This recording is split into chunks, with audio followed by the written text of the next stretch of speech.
Mana kita justru anak muda itu yang dibutuhkan adalah sebagian besar waktu kita.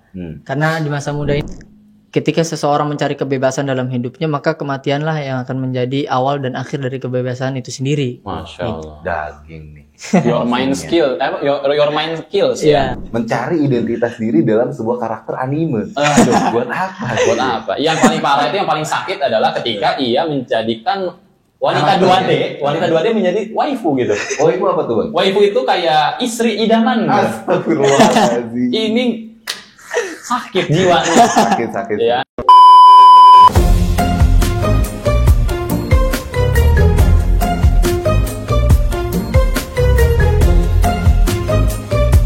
Assalamualaikum warahmatullahi wabarakatuh. Waalaikumsalam. Assalamualaikum warahmatullahi wabarakatuh. Ya.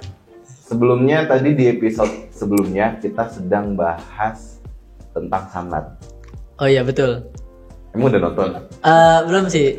Cuma nebak aja gitu. Oh, nebak aja. Ya. Feeling. Berarti ini ketua pelaksananya kan? Iya betul. Oke. Coba bisa ceritain dulu nggak gimana kemudian Kita belum kenalan. Itu iya, Bang apa? Belum kenalan sama Abang ketua pelaksana. Ketua pelak kayak siapa? Siapa namanya? Namanya Dani Setiawan. Dipanggilnya Dani. Oh, Dani. Bang Dani? Dani Ahmad aja. Dani? Oh, bukan. Dani aja? Iya. Oke. Dani usia sekarang berapa? Usia 17. Usia 17 tahun ya, Masya Allah. Di pesantren? Sahabat Quran. Sahabat Quran. Coba bisa diceritakan sedikit kemarin perihal sanlat yang sudah dilakukan, ya nanti sambil kita coba diskusi lah ya. Ya. Karena menarik tadi di awal Bang Fahri berizinnya santrinya cuma 7. Betul. Kemudian bisa mengelola 70 peserta. Betul. Selama 6 hari. 6 hari. Selama 6 hari itu Iya. Bukan hal yang mudah gitu. Bukan hal yang mudah. Bagi puasa Ramadan. Puasa lagi. Iya. Ya silakan Dani. Ya, ini menarik ya. Jadi awal kita mengajukan MOU untuk kerjasama dengan pihak yayasan di Jasinga Bogor gitu kan. Kita awal itu menawarkan 3 hari.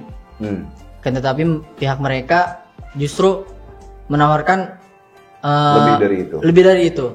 Bahkan sampai 5 hari tadinya. 5 hari ya. Kenapa bisa menawarkan lebih? Apakah ada daya tarik tersendiri dari konsep acaranya atau gimana?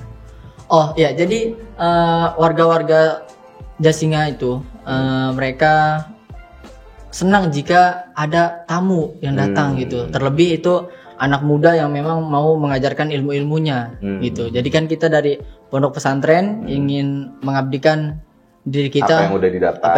Warga gitu desa kan. di sana sangat welcome ya. Nah, welcome ya. Betul. Sangat welcome terhadap kedatangan dan acara-acara kita yang akan diselenggarakan itu. Disambut banget berarti ya? Disambut banget. Berarti Masya makanan Allah. banyak ya?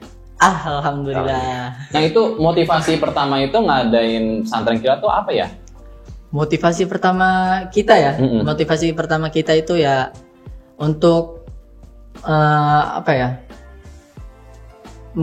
menyalurkan ilmu-ilmu yang sudah kita pelajari gitu kan. Karena kan Anda pernah dengar itu pepatah gitu mengatakan bahwasanya ilmu yang kita punya itu adalah ilmu yang kita ajarkan. Jadi kalau kita belum bisa mengajarkan ilmu-ilmu itu, berarti kita sebenarnya tidak menguasai ilmu. Iya, tidak menguasai ilmu gitu. Kopong ilmunya. Bukan ilmu hitam kan ya? Aduh. Oh ilmu hitam beda lagi. Bukan di Jasinga mungkin. Oh iya, di tempat yang lain ya? Di tempat yang lain. Oke. Ya.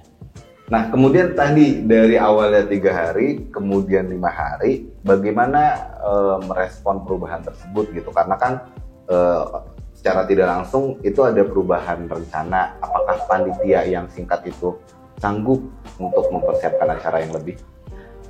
Ya, untuk perubahan-perubahan yang memang diminta dari pihak mereka gitu kan, kita karena niat kita memang untuk lillahi ta'ala gitu kan, kita jalani gitu. Kita jalankan apa yang memang diminta, walaupun memang ada beberapa kendala-kendala yang wajar lah gitu, teknis gitu.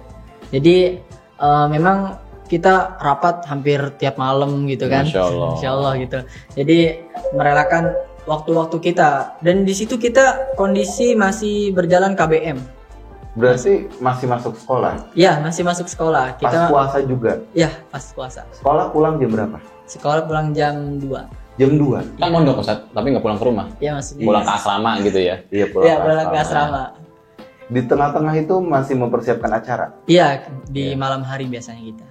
Nah, ini motivasi Dani dan teman-teman ini ketika merancang acara, rela buat rapat di sela-sela kegiatan KBM, di mana pondok pesantren itu yang kita tahu kan Bang Afan juga alumni pesantren ya. Betul. Pasti padat. Pasti padat banget. Iya kan? Padat, makannya harus ngantri segala macem ya. Kalau saya dengar sih kemarin ini malah pesantren Sahabat Quran masak sendiri. Oh begitu. Jadi nggak pakai koki. Iya, nggak pakai koki, kita tinggal ngantri di dapur, di tray kan. Nah ini enggak, dia masak sendiri. Masak sendiri. Apalagi masak sendiri, waktu pasti banyak lebih banyak lagi. Terkikis. Nah itu bagaimana kalian mensiasati selama di pra-acara itu? Ya, jadi memang kita betul ya tadi masak sendiri gitu, nyuci sendiri. Bang Toyib. Nggak pulang-pulang kalau Bang Toyib ya. Iya benar, nggak pulang juga sih. Nah, nggak pulang juga ya. Iya. Ya jadi untuk apa ya, mengambil waktu-waktu luang sih. Jadi gimana kita justru anak muda itu yang dibutuhkan adalah sebagian besar waktu kita. Karena di masa muda ini kan kita masih kuat, ya kan? Beda sama orang-orang tua yang udah waktu dan pikirannya udah terpecah. Ya udah terpecah. Orang tua gitu itu ya. tenaganya udah nggak ada, waktunya udah nggak punya, mungkin duitnya ada.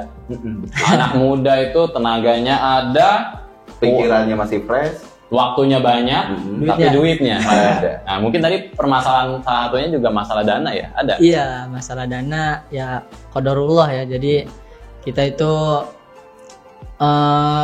dana itu sangat pas sekali gitu. Jadi pas banget. Gak nyisa berarti? Nggak nyisa. Gak nyisa dan bahkan juga kurang minus. Minus kita minus. Kita nombok berarti. Ya, nombok dengan iuran panitia. Jadi. Masya Allah, panitia udah bertujuh nombok ya. Luar biasa.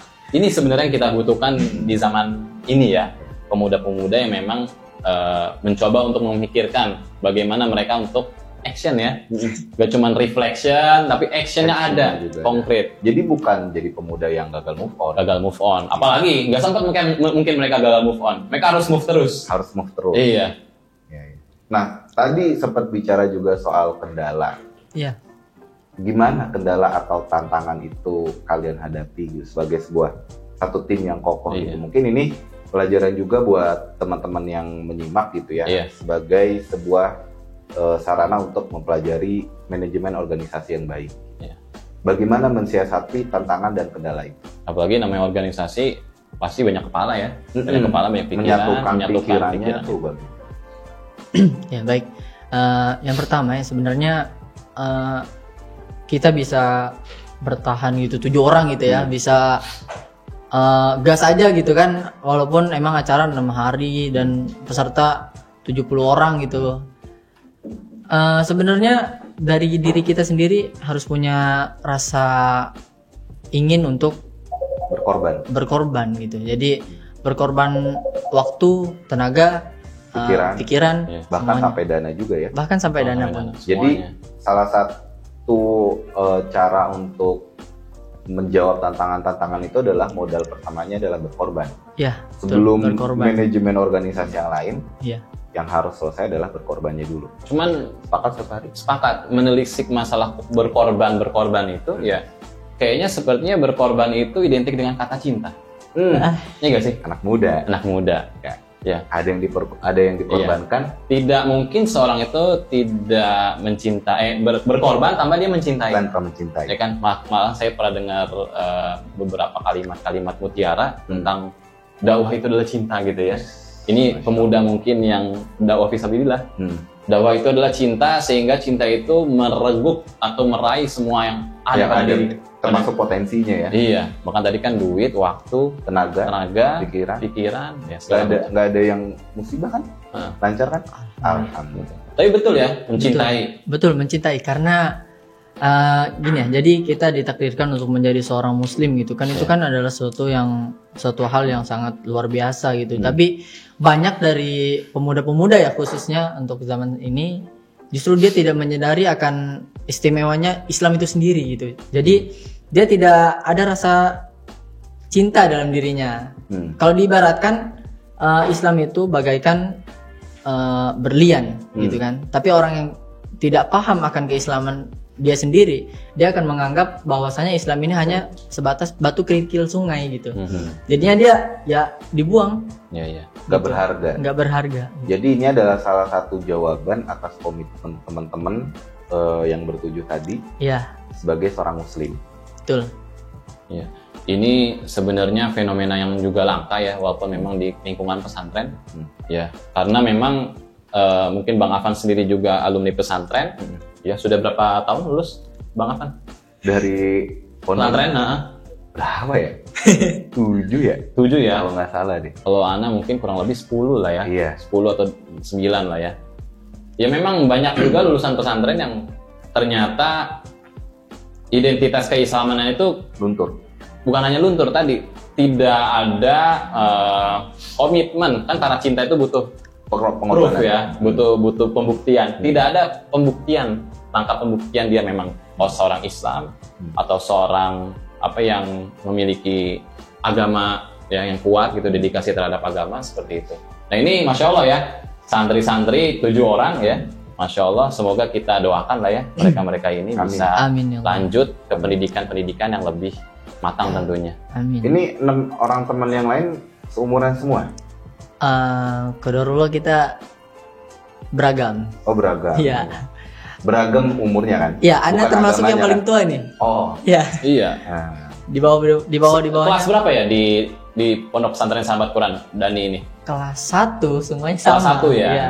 Kelas 1 tuh berarti kalau di pesantren-pesantren lain tingkat 1 SMP gitu ya. Iya, tingkat 1 SMP. 17 tahun masih berkorban untuk di tingkat 1 tingkat SMP. 1. Iya. Nah, kemudian paling muda usia berapa? Paling muda itu usia 13 tahun. 13 tahun. Iya. Coba Bang. 13 tahun di luar. Kira-kira anak-anak lagi ngapain? 13 tahun di dekat rumah saya itu biasanya ada pos kamling. Bukan pos kamling ya, posisinya itu pos yang suka dipakai sama ibu-ibu pengajian. Posyandu. Mirip-mirip posyandu ya, tapi nggak bukan posyandu juga. Dia biasanya ke situ rame-rame ngegame ya. Anak-anak 13 tahun. 13 tahun. Iya. Kalau waktu nggak tuh kira-kira? Wah, gimana nih? Jangankan ingat waktu ya, gimana kalau malam aja masih rame? Jam 11 di pos itu. Iya.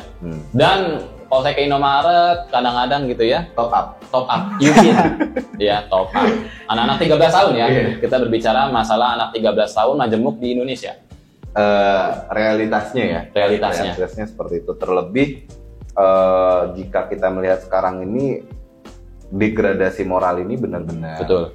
Kerasa banget gitu ya di kita, terlebih kita yang bergerak di dunia anak muda itu ya, di dunia pendidikan itu sangat kerasa sekali effortnya buat ngangkat semangat anak-anak usia 13 tahun itu bukan hal yang mudah loh. Betul. Itu sulit banget gitu ya, dengan egonya masing-masing. Betul. Apalagi 13 tahun tuh usia memang baru-baru peralihan ya. Dari anak-anak menuju dewasa.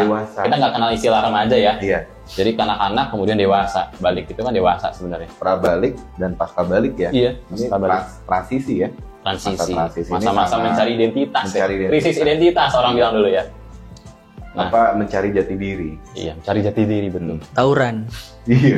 Lewat tawuran gitu kan, sekarang karena tidak ada yang mengarahkan akhirnya jati dirinya ke tawuran.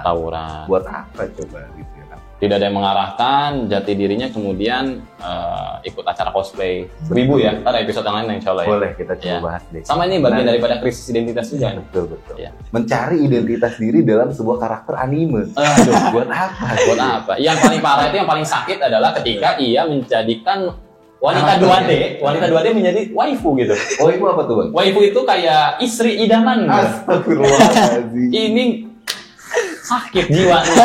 Sakit. Ya, sakit. Harus dikembalikan pada fitrahnya. Insya Allah di next episode ya. Iya, kita coba bahas di next episode. Iya. Kita lanjut lagi ya. Tadi masalah anak usia 13 tahun ya kan. Nah ini bagaimana anak-anak bertujuh ini, santri-santri bertujuh, kemudian mengatasi anak-anak. Gak usah kita berbicara masalah anak 13 tahun, anak-anak SD juga banyak yang PR sekarang tuh. Apalagi kelas 6, kelas 5. Betul. Kelas 4 gitu ya. Moralnya juga, adabnya sekarang udah pada aneh-aneh anak-anak SD tuh ya. Nah berarti kan kalian sendiri juga harusnya sudah selesai dengan diri kalian sendiri gitu kan. Nah itu kemarin menemukan problem-problem seperti itu dan bagaimana mengatasinya? Ya, jadi untuk yang problem memang kita sebelum terjun ke masyarakat ya, jadi kita harus selesai dulu sama diri kita sendiri gitu. Gimana nanti ketika kita terjun itu kan kita akan menjadi role model gitu kan. Betul. Kita dilihat dan dicontoh bahkan sama peserta gitu ya. Betul. Oh, kakak ini begini nih. Iya betul, kakak ini begini nih, nah diikutin. Kakak ini wibu, jadinya ikutan Ikut nonton juga. gitu. Iya. Kayak gitu. Kakak ini juga jago fotografer. Kita Iya. diajarin gitu ya. Kalau contohnya baik. Oh, contohnya baik. Betul. Ya, jadi sebelum kita terjun kita mempersiapkan diri kita sendiri dulu sebelum nanti ke orang lain gitu. Jadi memang ya balik lagi di awal berkorban, ya salah satu pengorbanannya adalah menurunkan egonya juga ya. Iya. Jadi selesai dengan diri sendiri, kemudian bisa bermasyarakat. Iya. Ya mikir aja sih Bang Afan, ya kan? Ngapain sih kita capek-capek, ya kan? Kalau saya jadi santri ya, waktu libur, waktu yang kemudian udah mau mendekati kepulangan, gitu ya. Kemudian Ada acara. ada acara 6 hari, duitnya kurang, segala macam, banyak capek-capeknya ya. Jauh dari orang tua. Jauh dari orang tua, Nggak segala bisa macam. komunikasi secara langsung. Iya. Nah itu kalau dipikirkan relate dengan anak-anak sekarang sih, ya jauh ya, jauh pun. Itu istilahnya kena mental health issue. Kena mental health issue. Yang mana nih? Ya kalau misalnya tidak bisa menghadapinya dengan dengan hati yang lapang gitu. Betul, Ya. bisa kena mental. Kena mental. Gensol, Gensol. Gensol apa tuh? generasi risol, lembek dia. Oh, iya. Oh, nyoy. Ngomongin generasi risol ya. Itu generasi yang lembek ya.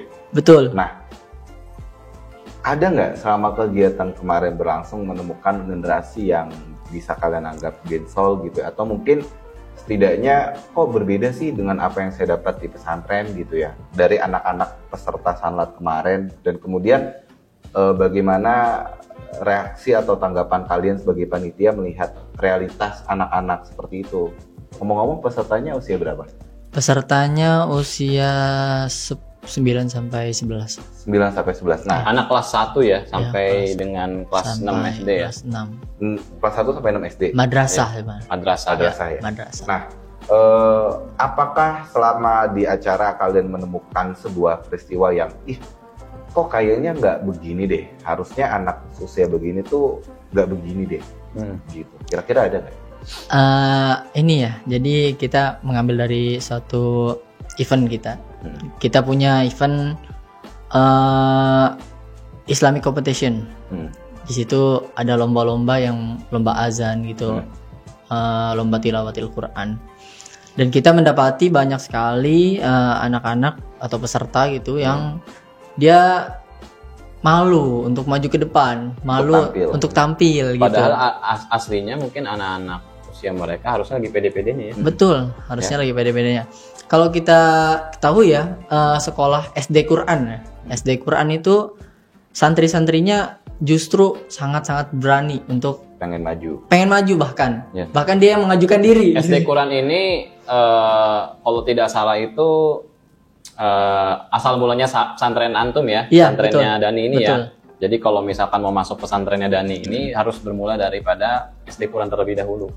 Gitu. Bisa. Kalau di luar itu berarti ada proses lain ya? Ada Iya. proses. Jadi memang pesantrennya sahabat Quran ini, pesantrennya Dani itu dia nggak bisa sembarang masuk. Nah, tadi mungkin Dani membandingkan dengan anak-anak MD dengan anak-anak SD Quran. SD Quran ya.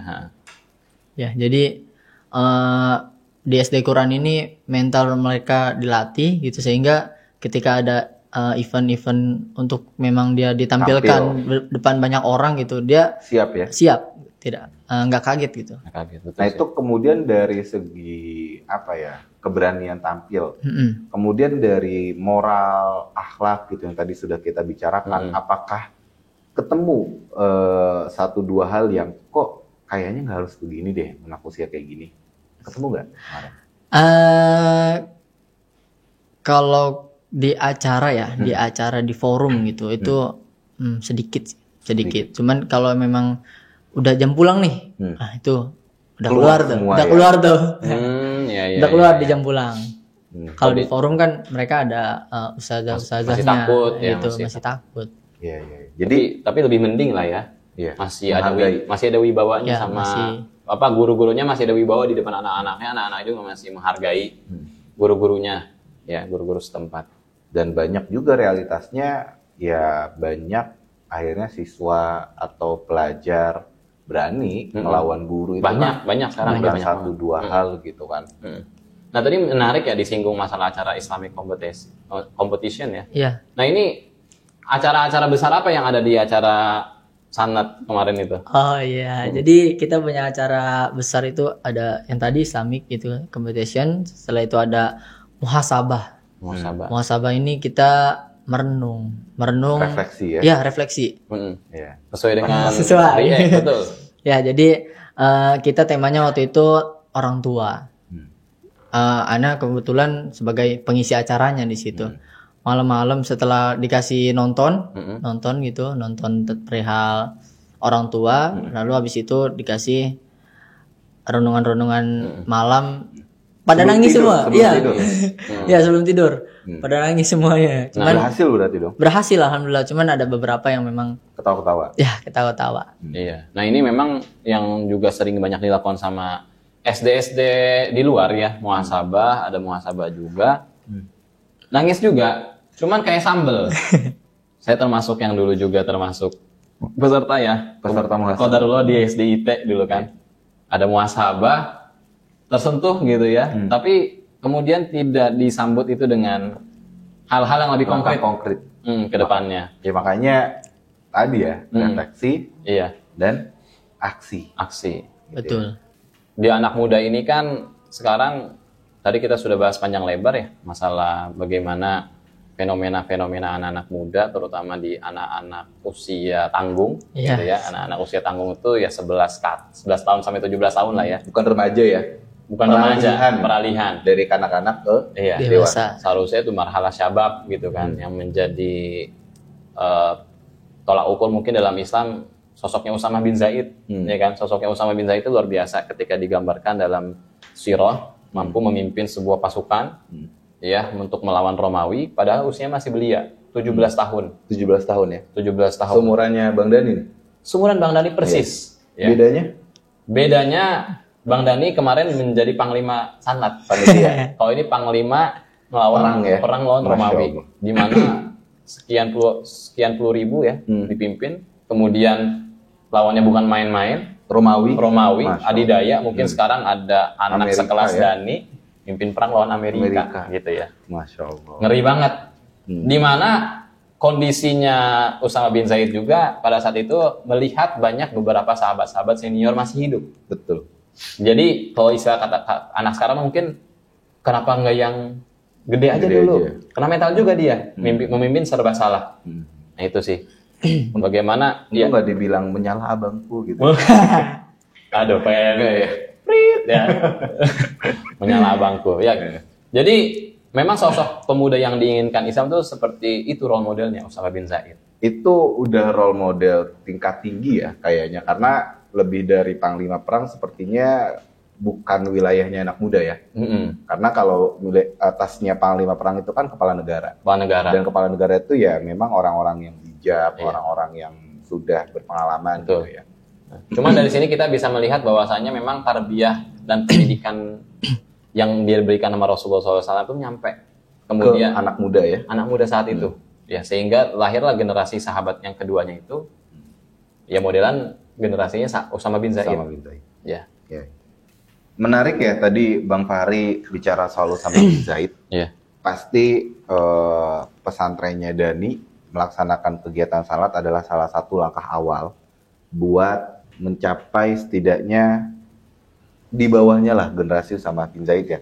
Walaupun sangat jauh ya, Nah, tapi ada nggak sih kesan yang Dani dapatkan dan teman-teman dapatkan di event tersebut gitu ya, yang kemudian bisa, oh ini kayaknya bisa jadi titik perubahan saya nih.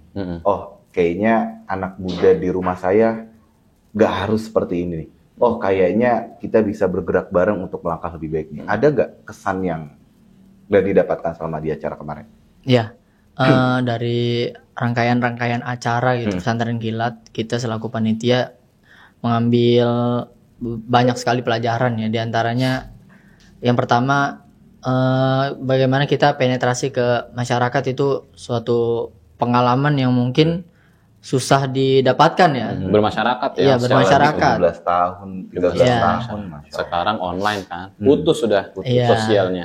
Jadi itu juga suatu Pelajaran penting. pelajaran penting bagi kita. Jadi ketika banyak sekali santri-santri ya khususnya itu ketika dia lulus Keluar. pondok pesantren, dia nggak ada basic terjun ke Bersosialisasi. masyarakat, sosialisasi, jadi nggak kepake Ilmu-ilmunya. ilmu-ilmunya. Jadi ada ilmu mungkin secara skill, secara Iya. intelektual, tapi tidak ada kemudian skill untuk bermasyarakat sosial. Ini Menyampaikannya, penting ya. banget, benar. Ya, Karena agama Islam adalah agama sosial, Ustaz. Betul. Ya. Kemudian terakhir, apa pesan Dani dan segenap panitia semuanya terhadap mungkin pemuda ya? Tentunya pesan yang membangun, yang memotivasi semuanya, mumpung diliput nih ya di acara React, semoga nanti kita bisa juga salurkan amin. ke beberapa pemuda-pemuda yang menonton React, insyaallah. Amin. Ya, silakan Dani. Ya, untuk pemuda-pemuda ya yang nonton React gitu kan. Jadi banyak sekali anak lihat akhir-akhir ini, akhir zaman ini gitu. Bahwasanya pemuda ini mencari kebebasan. Dan pertanyaannya, setelah mendapatkan kebebasan itu, setelah itu apa? Itu ya. Jadi Anda pernah baca buku Your Man Kills gitu kan. Jadi ketika seseorang mencari kebebasan dalam hidupnya, maka kematianlah yang akan menjadi awal dan akhir dari kebebasan itu sendiri. Masya Allah. Daging nih. Your mind skill, your mind skills ya. Iya. Jadi pikiranmu membunuhmu, mindsetmu membunuhmu. Bukunya itu bisa dicatat nanti. Ya. Ya betul. Jadi bahkan saat kita mati pun belum berarti kita bebas. Kalau amal soleh kita, Iya, iya. Ketika kita mengincar kebebasan, mengincar kesia-siaan pastinya. Kita mati nggak hilang juga dong. Apa ada malaikat mungkar nakir segala macam ya kan? iya.